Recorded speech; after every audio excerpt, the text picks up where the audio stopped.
I started out extremely skeptical about this whole thing. I thought this was just rubbish from the tabloids, but I was surprised to find thousands of U.S. government documents from intelligence agencies that tended to indicate that there was a little bit more to this than met the eye. So I went to seek guidance from the various highest levels of the United States intelligence community, and I was quite alarmed at what I was able to learn. Now we are, in this report that we're now going to show, we're going to hear a conversation featuring you. Tell me the context of that conversation. Well, I had contacted Admiral Bobby Ray Inman, who was the head of the National Security Agency in the United States, Deputy Director at CIA, Director of Naval Intelligence, and a variety of intelligence posts, a technologist, and clearly someone that, if this was really accurate, that there really were UFOs and non-human intelligence around, this is a man who had to know. So I was able to contact him thanks to a contact through Admiral Lord Hill Norton here in the UK. And this conversation, he alarmingly not only indicated that these issues were covered under national secrecy laws, but that the United States government did in fact have possession of the hardware associated with this. In other words, this was an actual physical phenomenon. As a craft, a spaceship. Several of them, and they were in operational condition, which I assume suggested that they had been in contact, that they had been given these craft for some reason or another, because they certainly weren't crashed vehicles. Do you anticipate that any of the recovered vehicles would ever become available for technological research outside of the military circles? Again, I honestly don't know. 10 years ago, the answer would have been no. Yeah. Whether as time has evolved, they're beginning to become more open on it, is a possibility. A short time later, Bob Oechsler received this call. Mr. Oechsler, this is Tom King in Admiral Inman's office. Yes, you would be breaching confidence and/or violation of the secrecy laws in discussing his involvement in any matter. I heard what you said earlier, but obviously the big problem always is the pictures are never conclusive. The pictures, yes, are not conclusive, but when you get involved in an investigation and you find the extraordinary physical evidence left behind, and you talk to the witnesses, medical doctors, officials of governments and so forth, and one of the cases that we had just seen some video from, there was a Canadian official who was actually taken on board the craft. When you subject these areas of testimony to lie detectors, polygraph exams, using the kind of technology that we have to determine whether someone's actually telling the truth or not, the results become absolutely nothing short of alarming. Okay, if these governments, the Canadian government, the American government, if they are in possession of spacecraft, if they have made contact with aliens, why don't they tell us? What I was able to learn is that the issue of secrecy dates back into the early 1950s, and in 1959, actually, NASA had a study conducted by the Brookings Institution in Washington, D.C., addressing the issue of whether this alarming issue of a confrontation with an extraterrestrial culture should be released to the public, this information.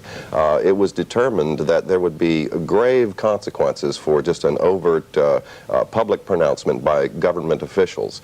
So a determination... What does that mean? We would all panic? Well, not necessarily just panic, but the issues that it presented, not only theology, but issues involving economics, standards of monetary concerns. If you acknowledge type of technology that renders fossil fuel-related industries obsolete, yes, for example, you have grave consequences economically all the way around the world. Of course you do. All our values are rendered so useless and worthless then, yes. The determination was made that the only way to avoid this chaos would be through a slow indoctrination process over a matter of decades.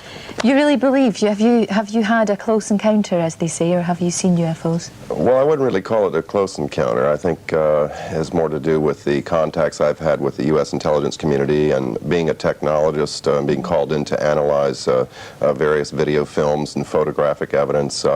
It's quite conclusive to me. I have, in fact, seen with my own eyes on quite a number of occasions, well over 20 at very close range, a number of these vehicles. It's quite extraordinary technology. Anybody interested in technology would be, it's like a kid in a candy store, really. And there's no way that you could be mistaken and it could have been an airplane, helicopter, or something of that nature? Well, Admiral Inman convinced me that these vehicles were not manufactured by human technology, so that's pretty conclusive for me.